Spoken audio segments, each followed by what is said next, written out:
Welcome to the first Wednesday edition, actually Thursday morning release date of the Illegal Handset to the Face Football Podcast. How you doing, Jake? Doing great, Hayden. How are you? Tremendous. The New York Jets are ready for us to talk about them today. Are you excited? Oh, I am. I don't know if Jets fans are. I'm not. uh, the Nothing's really kicked around, really. You got anything you want to talk about, or do you want to get right into the Jets? Nah, we can get right into it. Okay, that's what I was hoping for. I'll let you lead us off. What did you think of them last season? They blew it. They blew their tank. But you know from what I saw for stats, they finished 32nd in overall offense. Was that you saw the same thing, or did we look at different kinds of rankings? I didn't actually check team statistics. I actually have to say. I checked one team statistic, and it wasn't that. Okay. So I saw that they were 32nd overall offense and 22nd overall defense. Yeah, that's gonna get you 2-14. Adam Gase he is a terrible coach. That experiment crashed and burned horribly. Did you know he's heavily endorsed by Peyton Manning? You Yep. did? Yeah. Wow. Oh yeah. Well, I mean, how can he be wrong then? Hire him back. He needs another job. Yeah. Give him a third try. Yeah. He definitely hasn't slowly made teams worse every time he's acquired them. No, it's not like every single time someone leaves the team that he coached, they just get better. Yeah. Sorry, you can continue. Just nice Adam Gase discussion. Yeah. The only two real impressive games I'll say that they had were the one game against the Bills where they held them to without a touchdown, and the game against the Rams that they won. I'm not counting that Browns game as an impressive win because the Browns were limping into that game with no one playing wide receiver. So that win, I mean, the Jets were on equal playing ground with that game. So, I mean, and they pulled out all the stops. There were a couple trick plays in that game. They emptied out the clip in that game. I know. I've got tons of great notes, mostly all related to Frank Gore for past season, so I can just get into a few things I got here. I mean, a team with Frank Gore and Chris Hogan as starters in 2020 probably isn't going to be a team that's too successful. That's just the baseline at the start of the season. Since they played the Bills week one and they actually watched that game, that wasn't the games I went back to check out. I went back and watched the Niners game, the Raiders game, the Rams game, and the Browns game. So I actually, even though they only won 2 games last season, I decided to watch 2 of their wins just to see what a Jets win would look like. And then, I mean, they're early in the season. This is the Niners game. They're running the ball on 3rd and 3 with Frank Gore in the backfield. Like, oh yeah, this is us. Like, you're not Baltimore. Come on. I mean, if you're a run-heavy team and you can do it, all right. But it doesn't make any sense. And then I just said Brian Poole was trying, so I mean, we've got to give him credit for trying because I mean half the team doesn't look like they're trying sometimes. The offensive line, honestly, this isn't written down right here. I was shocked at how bad the offensive line was. I heard Mekhi Becton had a good rookie year. It felt like they were just getting killed every single game I watched. Like even the plays that were supposed to be the highlights for the Jets, passing the ball, it was just like they're getting to the quarterback so quickly. I can't see how Darnold could be successful in that. The only thing that really was working pretty well that was surprising for them was that their short passing game was pretty successful. And then to combat the fact that they couldn't get a 3rd and 3 converting the run against the 49ers converted 3rd and 31 by handing the ball off and rushing for a first down. That was enjoyable. Do you remember early in the season when Pierre Desir was kind of playing well? This was the Thursday night game against the Broncos, and it was the weirdest thing ever because it was the 3rd week of the season. He had I think he may have had an early season interception too. So then he got 2 interceptions in that game, but he also got mossed twice too. It was the weirdest game ever for a corner. I just thought that was really amusing running back to that. But I mean, I don't know if he's actually I think that was kind of just like people were trying to pick on him, and he was actually getting lucky because he wasn't getting picked on, and I'm guessing the rest of the season he really did get picked on. Um, Terrell Basham, wow, I didn't know he existed. Holy crap, he is really freaking good. And I say that a few times in here, and then I found out that they didn't re-sign him, and he's a Dallas Cowboy now. I was like, oh great, that feels pretty New York Jets to me. And I said on that specific play, he bulldozes Mike McGlinchey, who's not a bad offensive tackle at all. Yeah, it's almost like the run game improved whenever they didn't have Frank Gore in the game. It's really weird how that worked. I mean, couldn't have seen that coming. I think they honestly should try to get Jamison Crowder the ball more, even though he had almost 700 yards receiving for them last year. I think they need to get him the ball more. Please give the ball to anybody but Frank Gore. I mean, it's ridiculous watching these highlights, how much he gets in the game at 37 years old, 38, whatever he is now. I mean, come on, what are we doing? I hated it when the Bills did it and then the Jets repeat them. I guess I can't give them too much crap for it because the Bills did do it and they're considered a smart team now. So what's going on? And if they decided in the Raiders game that they were willing to cover Darren Waller at all, they would have slaughtered the Raiders. The game wouldn't have even been close because I mean the Raiders weren't doing anything besides hitting him. Here's the team stat that I looked up for you. The Jets were I'm just watching the pass rush for the Jets, sometimes, because I'm trying to, pick out a few individual positions while I'm watching them back, and I'm like, well, let's look at the pass rush, and I'm just looking at it, and I'm like, oh, okay, they actually seem, fairly okay at pass rushing, and then I'm, watching them, and I'm thinking about it. They ranked 20th in sacks last season as a team, and I'm just thinking, man, these guys, are so much further ahead than any of the guys in the draft. All the edge players in the draft. It's just ridiculous, the gap this year. I really just wanted to reiterate that point that just the edge is so bad. Because, I mean, literally just go watch the Jets play and you'll be like, holy crap. I mean, they're not even a good pass rushing team and they're so much further ahead than any of those guys are. I said I love Basham pass rushing, but he's not on the team anymore. Darnold is going to cry having weapons in Carolina because he basically had none. That's going to be absolutely amazing for him. I mean, guys just couldn't get open to save their lives at least 90% of the time unless it was a really short, quick route, and he got lucky and the first read was open. Because if it wasn't the first read, by then he was getting sacked. Here's another question I posed to you. How many players on the Jets roster can you say were just simply above average last season? 1, 2. Who are your two? McDougal and probably Poole. I'd say Marcus Mayes, but I really I put 3 question mark, but even then I'm like Jamison Crowder is above average. He may even just be falling at average. It's really not that good. It's a pretty bad spot. I mean, they're not even above average. And even though they added some stuff this offseason, that's a point I'm going to reiterate. It's just there's such a lack of above average players, and there's literally no one on this team that is a superstar, unless you want to say Marcus May is, which I don't think most people would. I really like Marcus May, but I don't think most people would.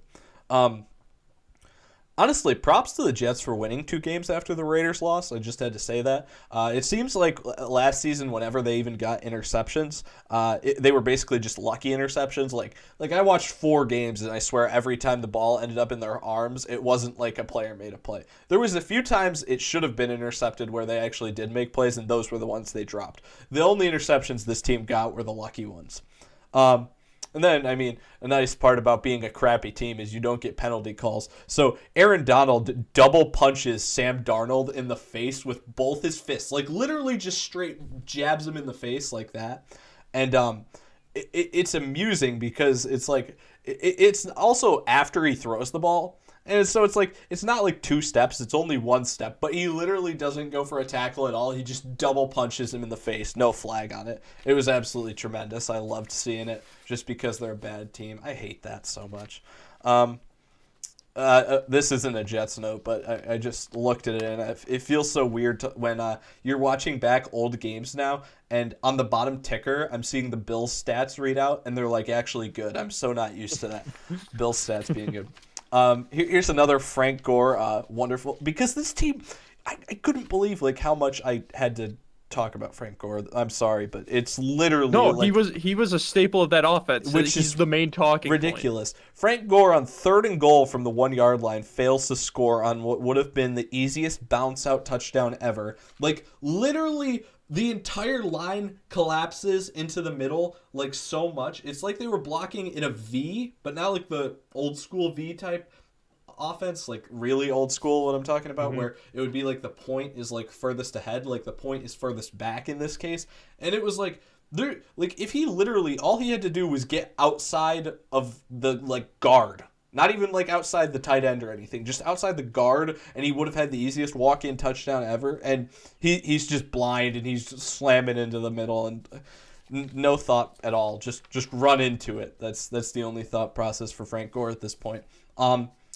Marcus May, still my favorite player on the team. I'll give credit, a little, very small amount of credit to Braxton Berrios, because if there's one position I would say this team does not need to go after, it's the fact that they have Crowder and Berrios, so they don't need a slot receiver. So got that locked down for sure.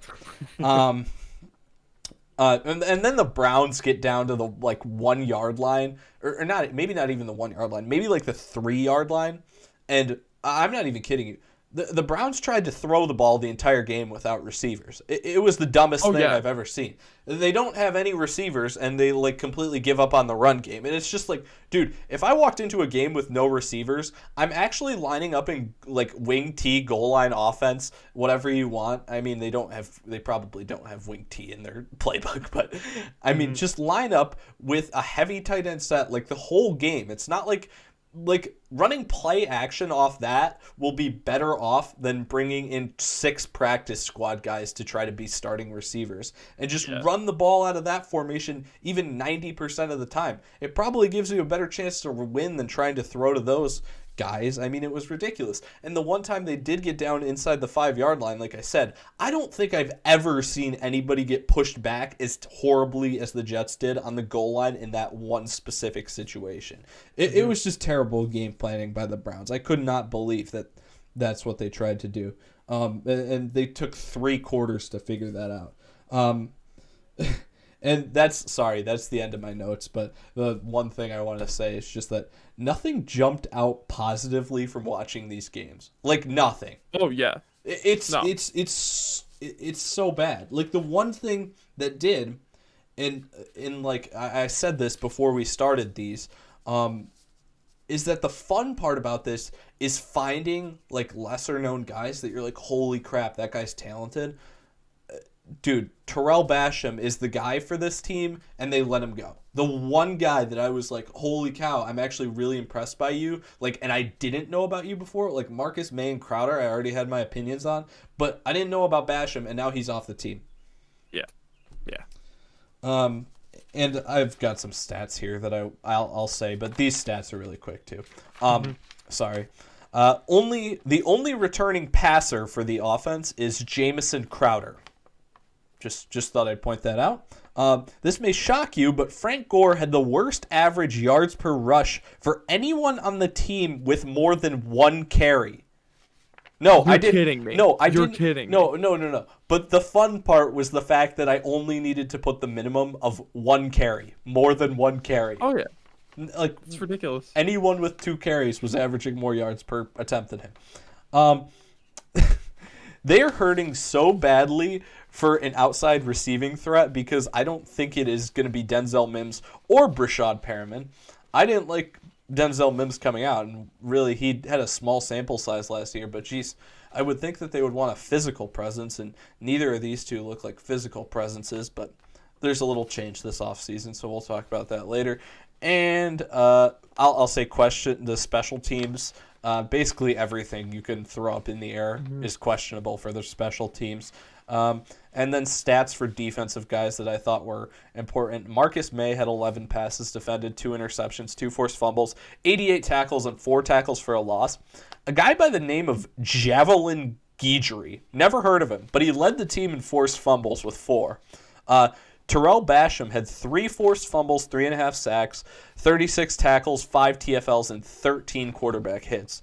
Quinnen Williams, 7 sacks, 55 tackles, 10 tackles for loss, 14 quarterback hits, and Neville Hewitt had 134 tackles leading the team, and he did a little bit basically in every other statistical category as well. Sorry for talking so much, but No, I just really want to dig into this Frank Gore nonsense that was going on. It is so stupid. When I would pull up Game Pass and I'd have 4 games going at once, and one of them would be a Jets game, and I just see them force feeding Frank Gore. It's ridiculous. And Frank Gore has 45 carries heading into the fourth quarter. Yeah. I think Adam Gase just heard Frank Gore say what he said in the offseason when it's like, if the Bills wouldn't have given Devin Singletary more carries at the end of the season, I would have finished with 1,000 yards. When he heard that, he's like, oh, so we just have to make Frank the lead back and he's going to get 1,000 yards for us. Oh my gosh.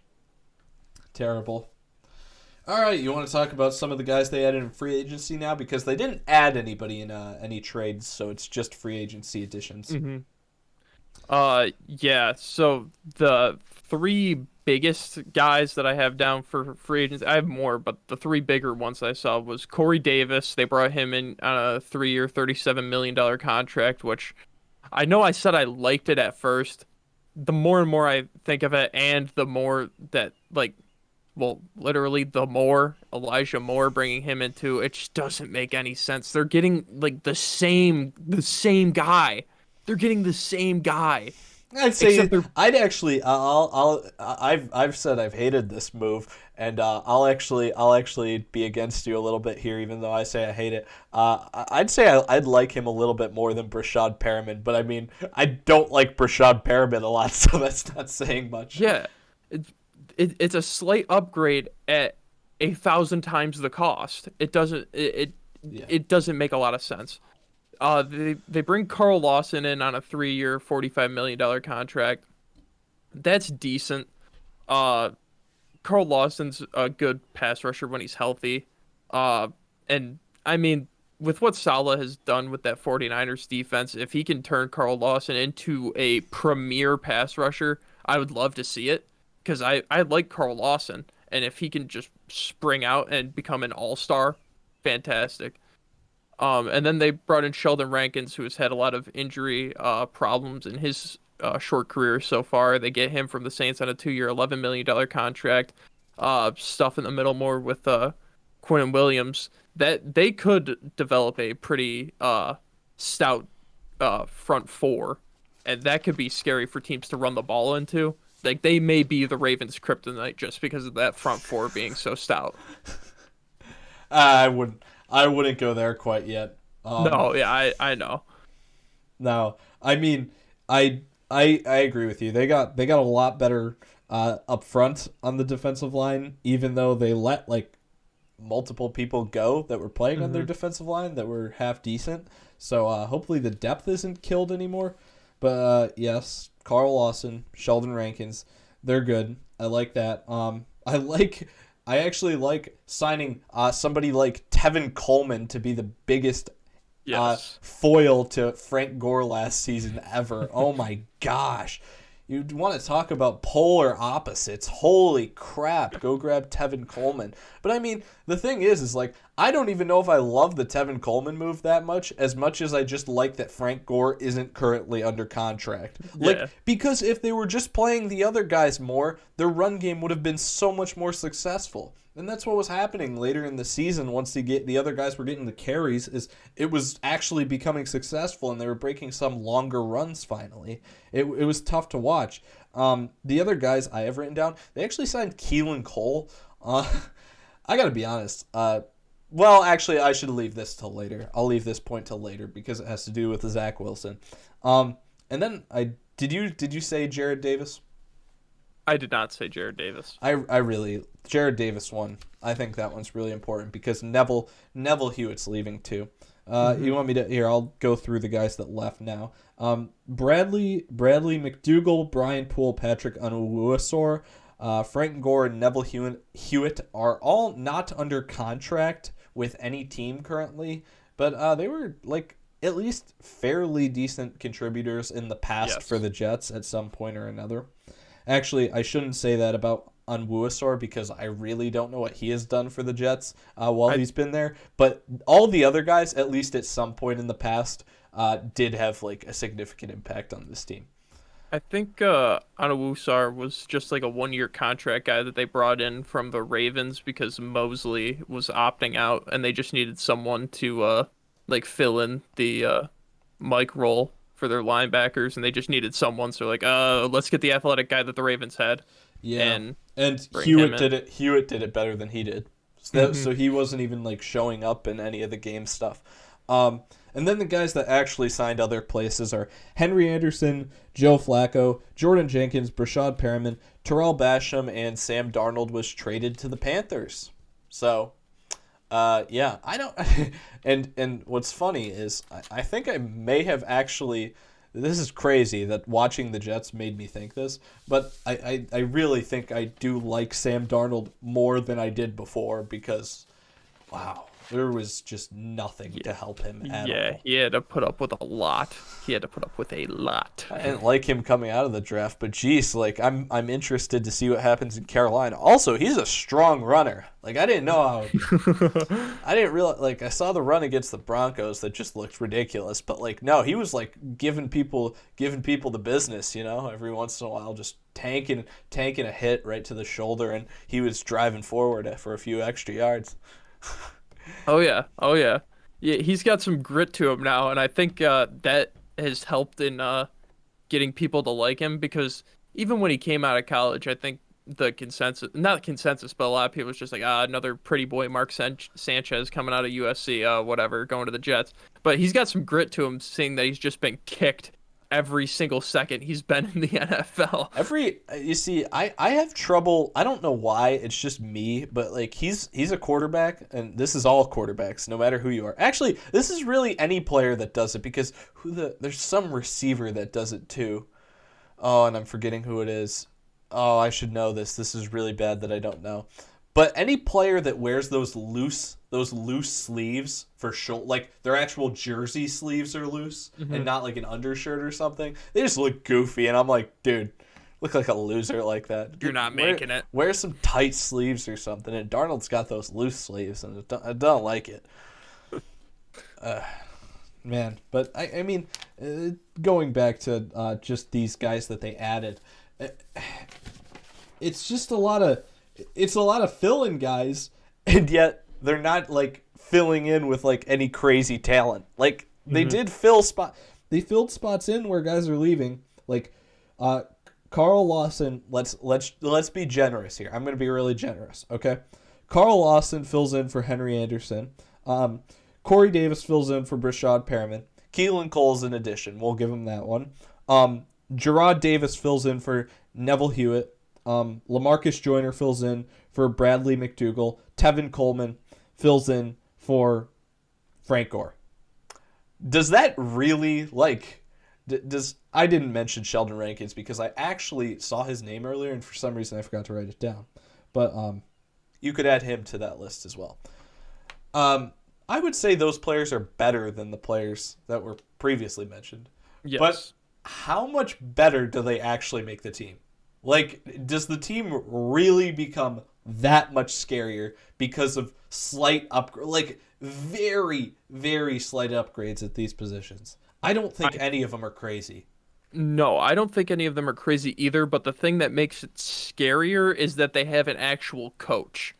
Yeah, that's true. I mean, they have someone that will actually coach them. And that's because I think if you put an actual coach on that Jets team, like the last season Jets team, I think they win more than 2 games because they don't have their coach trying to lose games for them. Yeah, I don't think this season's. I really don't think this season's gonna be like much of an improvement, though. To be honest. No, I don't think it's going to be much of an improvement either, but I think it's going to be a not it's not going to be a big improvement, but it's going to be a far cry from what it was last season. Yeah, that makes sense to me. Um, so draft wise, let's just go player by player. Zach Wilson. We've talked about him a ton. I Hmm. summarized it in one sentence. Uh, he has talent, but he is broken in his current state. Yes. Yeah. Broken. They they got a box of scraps and they just have to hope that someone can put them together. Yeah, they got all the like pieces. They've got like a bunch of like mid tier pieces of some sort of machine they're putting together, and none of it's assembled yet. And they just gotta Hmm. like try to put it. They just gotta try to see what fits. Yeah, and the instructions are written upside down and backwards in Mandarin. So they got to find some way to figure it out. Yeah. They're not. There's no instructions for them at all. Like I mean, they're there, I guess, somewhat, but yeah, just can't. Not legible. Yeah. All right, Elijah Vera Tucker. Good player, fills a hole considering the fact that I said that offensive line was atrocious to watch, even though like looking at it just roster wise, I wasn't like as grossed out as some other teams that I was looking at. But yeah, they performed horribly, so I mean there's something to be Mhm. said for that. So I like this pick. Definitely fills a position of need. A player that I thought was a fine player. Didn't love him, didn't hate him. Thought he was a fine player, so it made sense. The only problem I have with it is the fact that they jumped the gun on the trade up. I have no idea why they decided that 14 was the spot they needed to get him. Yeah, I don't either, unless they had a lot of great intel that said that the Patriots wanted him. Or the But Cardinals, and I don't really yeah, know that either of them were like thinking that. I don't think either of them would have been thinking n- that. no, the value for the player is not that great, but the player is great. He was my number one interior offensive lineman. I really like the pick. I just don't like the location of it. Yeah. You talk about Elijah Moore first, because I can't even remember what you said about him. He was my number 9 ranked wide receiver. He is like a lot of the guys that were in the class, 5'9" fast guy that can play in the slot and outside. And it's kind of, I don't want to say a prototype because that build is not a prototypical wide receiver. It's but it seems like there's more and more of a niche for those guys in the NFL now. And At unless you least do, this year. yeah, and none of those guys really do anything at an elite level, especially Elijah Moore. He doesn't do anything at an elite level. He doesn't have elite speed, elite route running, elite hands. Eh, Like, I mean, if he was the number one guy on their big board, sure, but That's it's exactly what I said. he's just such an unimpressive athlete, That and it's adding more depth to their wide receiver core. And I mean, if you just want to give Zach Wilson a bunch of weapons, then sure, but that's not much of a weapon. It's a pea shooter. well, yeah, that's I completely agree with you. I mean, that's literally what I wrote for him. I said he really lacks any special ability in my opinion. Like I don't know what the qualification is that's like, "Oh my gosh, this guy's an early second round pick." Like he's not doing anything special at all. And it's like I said before, like I don't care if he lines up outside. If he's gonna line up outside, I usually want the guy that's lining up outside to usually meet that like 6 foot requirement. Hmm. I don't know. It's not necessarily a huge deal, but I just don't like the idea of having Jamison Crowder, Braxton Berrios, and Elijah Moore on this. Like, are we really about to walk out onto the field? Like, I'm just confused because I don't understand who exactly on this team is gonna be the like top three receivers or what's gonna go on because Crowder's good. Um, Barrios is decent. Elijah Moore, we can say, is decent, I guess. I don't even know if he'll be that much. But then Corey it's Corey Davis. Davis and Keelan Cole. And Hmm. I'm not really. Corey Davis is decently tall, so he fits my mold for the outside. But I think Keelan Cole is around 6 foot, if not a little taller. I'm having trouble remembering that right now, but I just don't know who the three receivers are going to be on the field. If we say that like three receivers is the standard formation nowadays, I don't know who it's going to be, and and none of them. This is kind of what I was going to say with Zach Wilson that I said earlier that I was going to get to now is like this quarterback is like the most needy of the quarterbacks in my opinion. Like we say he's got some potential, but he's absolutely broken. Well, something that would be really nice since he's completely broken is like an obvious number one receiver, and I don't think you step out onto the field like, yes, Jamison Crowder is my number one receiver, or yes, Corey Davis is my number one receiver, or yes, Keelan Cole, or yes, Elijah Moore. Like, none of those guys are like obvious number ones. And I think that could make this first season pretty difficult for Zach Wilson.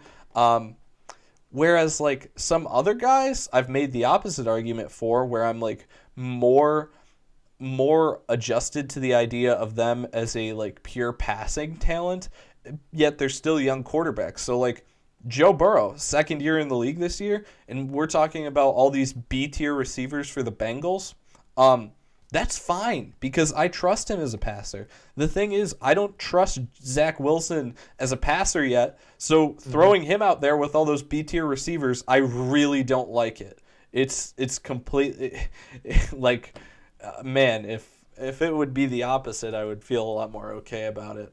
With Elijah Moore and maybe Jamar Chase being swapped for teams, but even then again, I wouldn't have told the Bengals to draft a receiver just because I am comfortable with Burrow's talent. I really feel like that number one receiver would help Zach Wilson a lot, considering just our perspective on him. It just seems like a recipe for Zach Wilson to lose his confidence so fast, just because he's gonna go out there and he doesn't throw a great ball, and it's not gonna help if there's guys just constantly dropping him, and he's completing like barely double digit passes a game, and they completely go away from the pass game and just move straight to running the ball because he can't complete anything. It's not completely his fault because guys aren't catching the ball. And so you just gotta hope that your coaching staff keeps his confidence high, or Yeah. that he's just that kind of dude that's always confident in himself. Because I could really see him losing faith in himself because of the He's guys not that he's losing throwing the faith. ball to. He's not losing faith. No, he's not. He went to Brigham Young. He's not losing faith, but losing confidence in himself. There you go. That's much better. You got to represent the player you're talking about correctly. Yeah. Yeah. No, I mean, he really is a nice looking kid, though. He's really like a little, real sweetie boy. I swear. I just love looking at him. Smiles, grinning, rooting for him. I don't know how it's gonna go, but rooting for him. Michael Carter. The only thing I said about him, we're talking about the running back. I just said he's the better. He's the better North Carolina running back, so I like him for that reason. I had Javonte Williams in my top 10. I had Michael Carter just outside of it. I was not as impressed with him as you were. I viewed him more of just like their receiving back from what I saw, but I know that you countered that by saying that you saw something different, and I believe that, but from what I saw, it was just using him a lot of receiver out of the backfield. But clips that they showed when he got drafted, he did have some quickness to him, and anything better than the bulldozer that was Frank Gore, the bulldozer that couldn't bulldoze anything that was Frank Gore. I mean, yeah. He's like a small, strong guy. He really is like similar to Frank Gore. I think using him intermittently will be decent, but I would like to see a heck of a lot more like Tevin Coleman or something this season. Like, come on, change it up. Don't do that again. Speed. I mean, Carter would be a lot better than like if they did the same exact scheme as Frank Gore had last season. I mean, it would be a lot better with Michael Carter. But come on, get some sort of speed running game in there at all. Next guy they picked was Jamian Sherwood. I just said I don't know how teams evaluate safeties, but they picked Hamsah later on, so I just have to say that I don't really like I don't know. They picked two safeties like so close together, and they picked the second one that I like more. A second. I didn't see Yeah. Sherwood before. I checked him out for this, but I mean, I wasn't like, oh, that's impressive with anything I saw from him.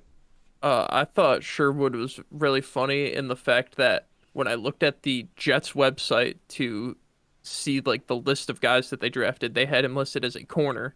And then I look him up to see what school he went to, has him listed as a linebacker, and then I look at his highlights and it has him playing safety.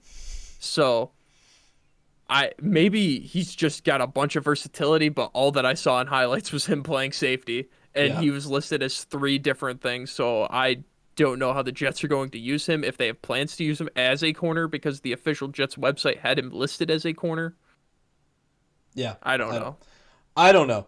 But and then the same thing happens again is they go then I'm skipping Hamsah for a second, but then they pick Michael Carter the second, the corner from Duke, and like I wasn't impressed with him either, but they need corner depth, so all right. But then after they pick Hamsah, they also pick Brandon Eccles, and it's just like they pick two corner depth players, and I'm just like I don't really care about either of them. But I mean, they're going for positions that they kind of need, so I guess it makes sense. But the only pick I really like after the Michael Carter pick in this range, because I will say something about the seventh round pick, is Hamsah. But I mean, I guess you brought to attention injury concerns, so I mean, if you're not on the field, it doesn't really matter.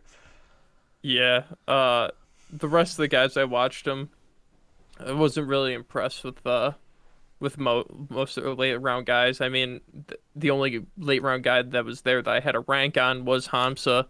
That was at 30 of all my safeties that I evaluated. So, So yeah, unfair. That is so unfair. There's I no way he's 30th. I You just you didn't. ranked you ranked some guy who had no film ahead of him. I mean, you actually had to do that No, to put no, him at no. 30. The one guy that had no film, he had special teams film, He and had he 5 tackles he was like a senior year. D2. He was like a D2 safety and he had some highlights of him like making like Steve Tasker like plays. So, That's ridiculous. Ugh. The seventh rounder, on the other hand, I think he's a better pick than most of these guys, honestly. Like Zach Wilson, Elijah Vera Tucker, Michael Carter, and if Hamza's living by the time we make it to the season, um, are better than him. But Jonathan Marshall, they needed some interior help, and even though they filled some of it out in free agency, I really liked what I saw from him in the small sample size that I watched. I was more interested in him than these two corners they selected, and potentially three corners if Sherwood is also a corner. yeah. Uh he was all right. I mean, yeah, that he But good were you depth more piece. impressed with him or the corners? Oh, him definitely than the So yeah, corners. It yeah. just their corners were so cookie cutter. It's just no anything. Like yeah, they're making plays, but it's just Should have drafted nothing. a corner earlier instead of Elijah Moore. You know how many good corners were sitting there at pick 34? You know how many good corners are sitting there at pick 14? Yeah, you know how many good corners there were sitting there basically into the end of the third round, and they waited until the fifth round to start picking them. It was stupid. Um, did have three players I want to mention. Didn't like look these guys up. I only just listed them because if I knew something about them already. So they also got the tight end from Ole Miss, Kenny Yeboah, as an unrestricted free agent. You know, the kid who literally only played against Alabama, and that's it. Yeah, so that's Yeah, that's fun. the guy that had the knack of just making wide open touchdown catches. Yeah, he's Yeah, you great. only played against Alabama. Only played against Alabama, I swear. And then they also picked up Hamilcar Rashed, who I had ahead of Carlos Basham and Joseph Asai for edge rankings. And then they got a kicker from SMU, and I just mentioned that because their special teams were pretty lacking. What's the guy's name? Because I ranked all the kicker or most of the kickers and punters. What's his I name? I can't remember his first name, but his last name's like Nagar. Ah, yes, I had him. I think I had him as my number one. Hold on, His number one kicker. hold on. Well, at least they got number Yeah, one at some position. yeah, I had him as the number one kicker. So So the Jets just cured their kicking woes. so they just cured their like superstar, like their roster that didn't have any superstars on it before. Now they've got a kicker. They did That's it. good. That's good. Uh, I want to hear what you have to say about what you think their schedule will be first. I'll just tell you that Vegas has them at 6.5. So same as the Jags then. Mm-hmm. Okay, so I'm gonna go through all the home. Oh, I'll go through division games first, and then home, and then away. So for Miami, I have them splitting with Miami. For Buffalo, I have them losing both games. For New England, I have them splitting with New England.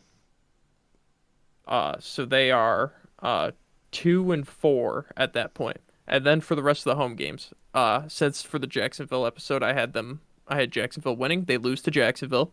They lose to Tennessee. They lose to New Orleans. They lose to Tampa. They lose to Cincy, and they beat the Eagles. And then for their away games, they beat Houston. They lose to Indy. They beat Denver. They lose to Atlanta. They lose to Carolina. Okay, what that put them at for you? 5-12. 5-12. Wow, you're generous. It's the same as the Jags record. I gotta be honest, man. I look at every one of these opponents on this schedule, and I don't feel like I don't look at it and say that's an easy matchup for the Jets. So I didn't like give them any like straight up locked wins. I gave the Jags like a few, but I did not give these guys any locked wins. Buffalo 2 L's. The Patriots are going to be a lot better. I don't know what you're saying. They're not splitting with the Patriots. The Patriots are going to probably kill them twice. They're going to lose to the Patriots twice. They may split with Miami just because Tua's just as broken as Zach Wilson is. So I mean that's where I have loss to the Dolphins, and then I have toss up to the Dolphins, and then Jags. I said toss up, lose to Tennessee, lose to Cincinnati, lose to Tampa Bay, lose to New Orleans. I say the Eagles game, that's a toss-up because Eagles roster's weak. The Broncos game, that's a potential toss-up, but it really just depends on how the Broncos are playing at the time.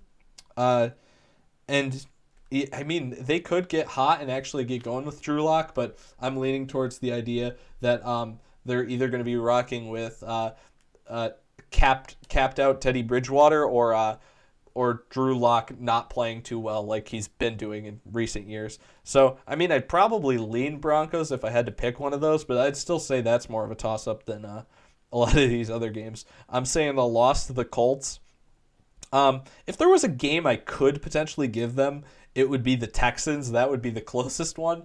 But the thing is that they're playing in Houston, and I actually think that the Texans are kind of a very similar team in that they don't really have any superstars anymore. But this off season, they kind of just filled in a bunch of spots with at least half decent players. So I don't know that they probably won't win a lot of games, but they won't be miserable at least. Mm-hmm. So, and the only problem is if that was a home game, I would give them that guaranteed win, but it's not, so that's just a toss-up game. And Atlanta, I'm saying an L2, and Carolina, I'm giving an L2 as well. So really, how that goes with this is basically just that, once again, my toss-up games are the only in this case, they're actually the only games they have a chance to win. But I had 5 toss-up games for them as well, and 3 of them are at home, 2 of them are on the road, so I'll favor them at 3 wins. But, I mean, 6.5, honestly, like, me not confident in that at all. If I was a betting man, I feel like I feel like the Jets under Hammer the under. under 6.5. Yeah, I feel like I'd be playing that pretty heavily if I had to bet on something. At least a lot more than the Jags over under, which I feel is a lot closer to accurate. Yes, yes. And like I said, a lot of this, this team could have potentially had a lot more wins, but man, it really comes down to that fact that this team really doesn't have like a number one receiver to help out that broken quarterback that they just drafted. So until he becomes very effective by himself, I don't think this team is going to be looking at much of any success this year. So you have the Jets winning one extra 3. game. You one extra game from last season with the extra game added in. Yeah, higher winning percentage though. Because I mean, let's see. I got my calculator right here for my homework. So I mean, you go 2-14. That's 2 over 16. You're winning 12.5% of your games. You go 3-17. So that's 3 and 14. So it's 3 over 17. You're winning 18% of your games. That's a big increase. It's actually 17.6%, but you know. That's a big bump for the Jets. Oh yeah. Don't know if Jets fans would be too happy at 3-14, but I'm saying it's a big improvement. Oh boy, that's tough. It's tough. People are going to be real angry that we're saying their team's not going to be good. I mean, and the worst part of it is like really like we didn't. There's not like, yes, good coach. Yes. There's not much else to be excited about. No. I mean, you can get excited about a rookie QB, but not with this team. It's not going to work out this year. No, it's going to take a couple years for that team to really build up a culture of winning and everything there. Yeah. Because like Salah's walking into a dumpster fire, and he's got to do his best to extinguish it. And right now, this upcoming season, it's going to be him finding the fire extinguisher. So hopefully one of the guys they drafted or added will actually become a superstar on their team. Because, like I said, right now they've literally got none. And I mean, geez, you can at least have some hope if you've got a guy on your team that's like, I know this guy's at least going to come out every weekend and perform at a really high level. They don't even have that. It's tough. Yeah. I think the most fun thing for Jets fans this offseason is going to be just looking at all the guys that are undrafted free agents or that would be practice squad guys on regular rosters that are going to get a shot to actually play in games and have meaningful snaps and like have the chance to like untap some dude's potential. I think that's going to be the most exciting thing. I think Zach Wilson will be fun, but it'll be like, oh well, he threw 2 interceptions today, and he threw 3 other balls that should have been picked. But he did have that one play where he scrambled around for 10 seconds and then threw a touchdown pass. And we only lost 35-14 this week as opposed to 35-7 again. I think someone's gonna have to put a Zach Wilson highlights reel together. Just have Yakety Sax playing over it while he's just running around all over the place. That's gonna be funny. All right, you all set? Yeah, I think we can cut it here.